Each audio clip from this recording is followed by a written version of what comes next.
Hello dear students, today we discuss on the basis of raw materials industries are classified। नहीं, हमारा जो industries है, हमने first जो प्रीवियस जो वीडियो है वहाँ पर देखा कि जो हमारा जो इंडस्ट्रीज का जो क्लासिफिकेशन था, तो फर्स्ट जो क्लासिफिकेशन है उसमें ओनरशिप अकॉर्डिंग टू हमारा जो इंडस्ट्रीज है उसको डिफरेंट टाइप से कैटेगराइज किया गया था, डिवाइड किया गया था। अब जो रॉ मटेरियल जो हमारे इंडस्ट्री में क्या किए जाते हैं, यूज किए जाते हैं, डिफरेंट जो रॉ मटेरियल्स इंडस्ट्री में जो यूज करते हैं उसके अकॉर्डिंग टू क्लासिफाइड किया गया किसको, इंडस्ट्रीज को। तो आपका agro based industries, mineral based industries, आपके marine based industries, postal based industries and आपका फॉरेस्ट बेस्ड इंडस्ट्रीज, ये आपके कैटेगराइज किए गए on the basis of raw material. First जो एग्रो बेस्ड इंडस्ट्रीज की बात की जाए, जो इंडस्ट्रीज किस पर डिपेंड करता है, रॉ मटेरियल आपके एग्रीकल्चर से डिपेंड करता है, एग्रीकल्चर से उसको रॉ मटेरियल सप्लाई किया जाता है। सो ऐसे जो इंडस्ट्रीज है उसको हम एग्रो बेस्ड जो इंडस्ट्रीज है उसमें कैटेगराइज करते हैं। इसमें आपका कौन सा आता है, कॉटन टेक्सटाइल इंडस्ट्रीज है, आपके जूट इंडस्ट्रीज है, वेजिटेबल ऑयल इंडस्ट्रीज है, फूड प्रोसेसिंग इंडस्ट्रीज है। ये कुछ एग्जांपल है, इसके अलावा और बहुत सारे जहां से आपको उनको जो रॉ मटेरियल्स है वो एग्रीकल्चर सप्लाई करता है, वो आपका क्या होगा, एग्रो बेस्ड इंडस्ट्रीज है। देन यहां पर नेक्स्ट जो आता है आपका कौन सा, सेकंड जो इंडस्ट्री मिनरल बेस्ड इंडस्ट्री। नाम से इंडस्ट्री इस पर क्लियर है कि जो मिनरल जो रॉ मटेरियल्स अपना कहां से गेट करते हैं, लेते हैं आपके मिनरल से और उसको प्रोसेस करके फिनिश गुड में कन्वर्ट करते हैं। तो ऐसे जो इंडस्ट्रीज हैं जहां से रॉ मटेरियल आपका मिनरल्स होते हैं, तो ये आपके जो कैटेगराइज किया जाएगा उसको मिनरल बेस्ड इंडस्ट्रीज में। जैसे एग्जांपल यहाँ पर आयरन इंडस्ट्रीज, लोकोमोटिव इंडस्ट्रीज है, आपका automobile industries, cement industries, aluminium industries. तो ये सब आपके क्या है, आपके मिनरल बेस्ड इंडस्ट्री। देन आपका मरीन बेस्ड इंडस्ट्री, यानी जहां से जो रॉ मटेरियल जिसका मेन जो सोर्स है आपका marines. So marine based industry derives products from the sea and the oceans as raw materials, यानी मिनरल से मनी ओशियंस है, सीज है, यहाँ से जो मरीन जो एरियाज है यहाँ से रॉ मटेरियल, जैसे सी फूड्स की जो इंडस्ट्रीज है, प्रोसेसिंग इंडस्ट्रीज है, मैन्युफैक्चर ऑफ कोडेवर ऑयल्स आर सम एग्जांपल। जो मिनरल्स आपके जो रॉ मटेरियल्स आपके मरीन से जो प्राप्त किए जाते हैं, तो उस पर जो बेस्ड इंडस्ट्रीज है वो आपका मरीन बेस्ड इंडस्ट्रीज। देन आपका नेक्स्ट आता है पोस्टल बेस्ड इंडस्ट्रीज। उसका जो रॉ मटेरियल्स है वो आपके जो पालतू जो जानवर, चाहे वो सीप्स, गॉड्स, कैटल्स, तो इनके जो रॉ मटेरियल्स को जो फिनिश गुड्स में कन्वर्ट करते हैं, उसमें वैल्यू ऐड करते हैं, ये आपके क्या हो गए, पोस्टल बेस्ड इंडस्ट्री, जिसमें आपके जो वूल्स है, हाइट्स है, मीट्स है, मिल्क है, वी से आपका प्राप्त होता है, उनको मिलता है। देन वुलन टेक्सटाइल इंडस्ट्रीज है, डेयरी इंडस्ट्रीज, लेदर इंडस्ट्रीज, ये आपके एग्जांपल है किसके, पोस्टल बेस्ड इंडस्ट्री। देन आपका नेक्स्ट आता है आपका forest based industry. So forest based industries है, जो उनका जो रॉ मटेरियल कहाँ से आएगा, फॉरेस्ट से उनको मिलेगा, जिसमें आपके materials from their raw materials from shrubs, herbs, grasses and trees in forest. This industry use wood और wood for oils their raw materials. The industry is associated with forest products, wood from sander, paper, cardboard, rayons, pharmaceuticals, furniture, fittings, timbers for construction and rubbers. Means आपके different जितने भी forest जो products हैं, चाहे वो timbers हो, चाहे वो फ्रूट्स हो, नट्स हो आपके, और डिफरेंट जो प्रोडक्ट्स फॉरेस्ट से जो आते हैं, और उस पर जो बेस्ड जो इंडस्ट्रीज होता है, वुड पल्प पे आपके जो पेपर जो मेकिंग जो इंडस्ट्रीज हैं, सो ये सब आपका किस में आएगा, फॉरेस्ट बेस्ड, यानी जहाँ से रॉ मटेरियल्स आया उसके अकॉर्डिंग रॉ मटेरियल जो यूज किए जाते हैं उसके अकॉर्डिंग टू ये जो इंडस्ट्रीज है उनको कैटेगराइज किया गया। नेक्स्ट जो आता है on the basis of size, यानी फैक्ट्री का जो साइज है वो कितना बड़ा है उसके अकॉर्डिंग टू कैटेगराइज इंडस्ट्री को क्लासिफाइड किया गया, जिसमें फर्स्ट जो आता है आपका कौन सा, कॉटेज इंडस्ट्रीज, जो सबसे स्मॉल छोटा होता है। सो ये कॉटेज इंडस्ट्री, देन इसके बाद स्मॉल स्केल इंडस्ट्री, देन उसके बाद large scale industries. This classification is based on the capital invested by the companies.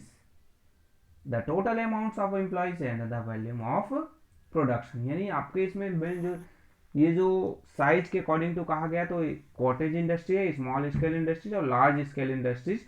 तो कंपनी कितना यहाँ पर इन्वेस्टमेंट हुआ है, वहाँ पर कितने नंबर ऑफ एम्प्लॉयज है और वहाँ पर प्रोडक्शन कितना होता है, तो इन सब के अकॉर्डिंग टू हमारा जो ये जो अकॉर्डिंग टू साइज इसको कैटेगराइज किया जाता है। अब यहाँ पर जो फर्स्ट जो कॉटेज इंडस्ट्रीज आता है, तो इसमें क्या होता है, so cottage industry are also now as a village industries और हाउस होल्ड इंडस्ट्रीज।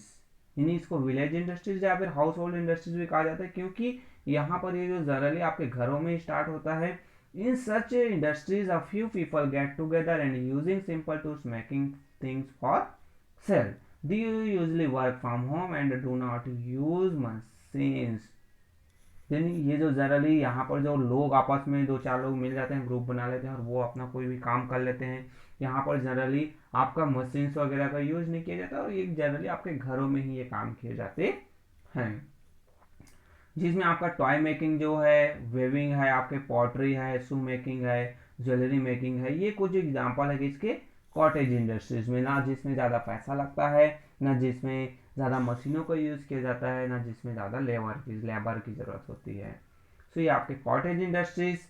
देन आपका नेक्स्ट आता है कि this industries generally make thing for local consumption using local raw materials. यानी ये क्या करते हैं, तो लोकल जो रॉ मटेरियल्स है अपने आसपास मिल गए तो उसी से वो, चाहे वो टोकरी बनाने वाला हो गया, बांस के कुछ आइटम जो आपने आसपास देखे होंगे, मिट्टी के जो बर्तन बनाने वाले होते हैं, सो वो जो लोकल जो मार्केट में जो बिक जाए ऐसी वस्तुओं का प्रोडक्शन करते हैं।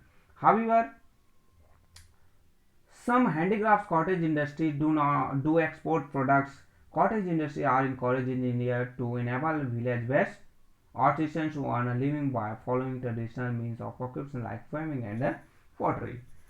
मीन्स आपका ये जो हैंडीक्राफ्ट जो कॉटेज इंडस्ट्रीज है उसका जो डिमांड है आजकल पूरे वर्ल्ड वाइड हो गया है यार। जैसे आप लोग बहुत सारे जो जानते हैं, हमारा जो बस्तर जो आर्ट्स है वो पूरे विश्व में फेमस है और जो बस्तर आर्ट से जो बहुत सारी जो चीज़ें बनती हैं उसका जो डिमांड पूरे वर्ल्ड वाइड हो गया है।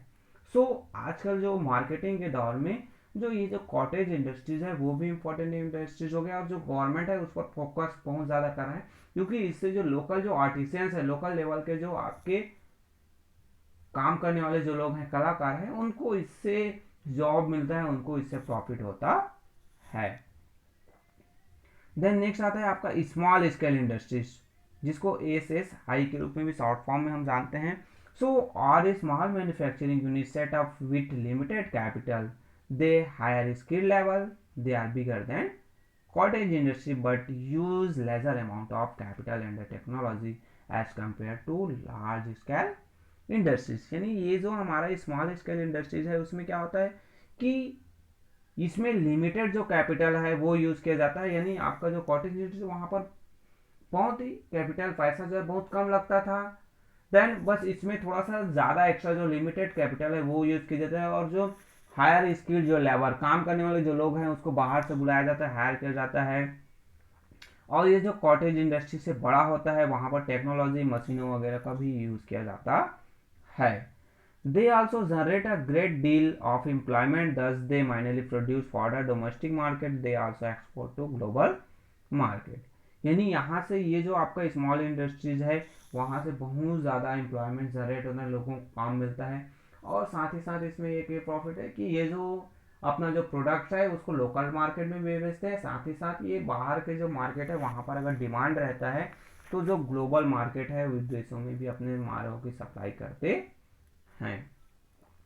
Then they use machines that runs on power, often raw materials from outside, produce more in terms of volume compared to cotton industries and sell their wares to the traders in the market. Almost of them functions under private sector।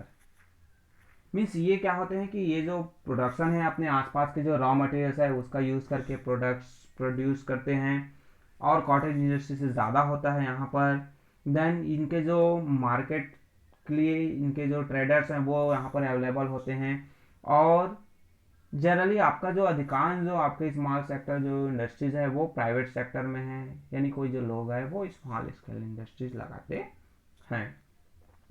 Then the contribution of SSI to the development of country is significant. SSI units are engaged in silk weaving, producing garments, foods and leather items, manufacturing chemicals, furniture and fittings and automobile components. तो ये आपके जो SSI units जो है वो company के जो development में बहुत ही अहम रोल है. क्यों?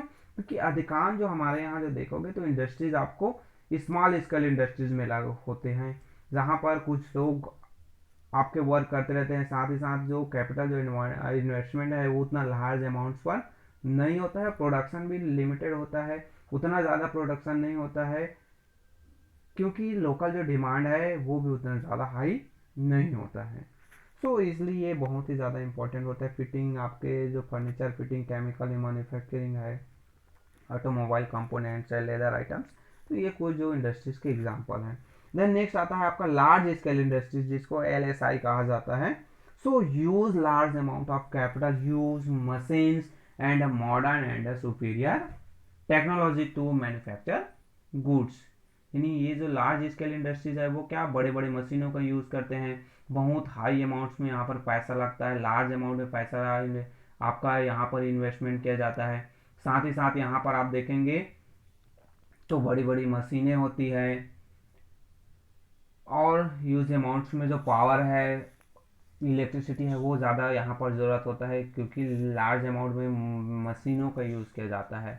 Then they use employ and huge mass number of workers, they obtain raw materials even from distance region, they produce the productions here is on a mass scale and the voluminous they sell their goods even to the distance markets. यानी यहाँ पर जो काम करने वाले जो लोग हैं, वर्कर्स हैं, वो भी बहुत ज़्यादा होते हैं. रॉ मटेरियल्स हैं वो डिस्टेंस जो रीजन दूर दूर से ये मंगाते हैं, और प्रोडक्शन भी है बहुत ही ज़्यादा अमाउंट्स में होता है. देन ये अपने जो गुड्स है, जो प्रोडक्ट्स है, उसको लोकल मार्केट में तो बेचते हैं, साथ ही साथ जो बाहर के जो मार्केट है, डिस्टेंस जो मार्केट है फॉरेन कंट्रीज है, वहाँ पर भी एक्सपोर्ट करते हैं. लार्ज स्केल इंडस्ट्रीज का बेस्ट एग्जांपल आपका आयरन एंड स्टील इंडस्ट्रीज है, पेट्रोकेमिकल इंडस्ट्रीज है, टेक्सटाइल इंडस्ट्रीज है, एयरक्राफ्ट इंडस्ट्रीज, रेलवे जो कोचेज इंडस्ट्रीज है, शिप बिल्डिंग इंडस्ट्रीज है और सीमेंट जो इंडस्ट्रीज है, ये आपके लार्ज स्केल इंडस्ट्रीज के एग्जाम्पल हैं. सो इसके अलावा और बहुत बड़े बड़े जो फॉर्म्स जो लगे रहते हैं, ऑटोमोबाइल की इंडस्ट्रीज भी, आप बड़े बड़े जो कार जो फैक्ट्रीज हैं वो आपको नज़र आते हैं. सो ये आपके on the basis of size, यानी साइज के अकॉर्डिंग टू ये आपका कॉटेज, स्मॉल एंड लार्ज जो कैटेगराइज किया गया है. नेक्स्ट जो वीडियो हमारा होगा, नेक्स्ट जो क्लासेस होगी वो उसमें हम देखेंगे कि factors affecting location of industries. कुछ जो फैक्टर्स है जो अफेक्ट करते हैं इसको लोकेशंस को, कि वो जो फैक्ट्री है वो कहाँ पर लगेगी. तो इसको हम जो नेक्स्ट जो क्लास है वहाँ पर करेंगे. ओके.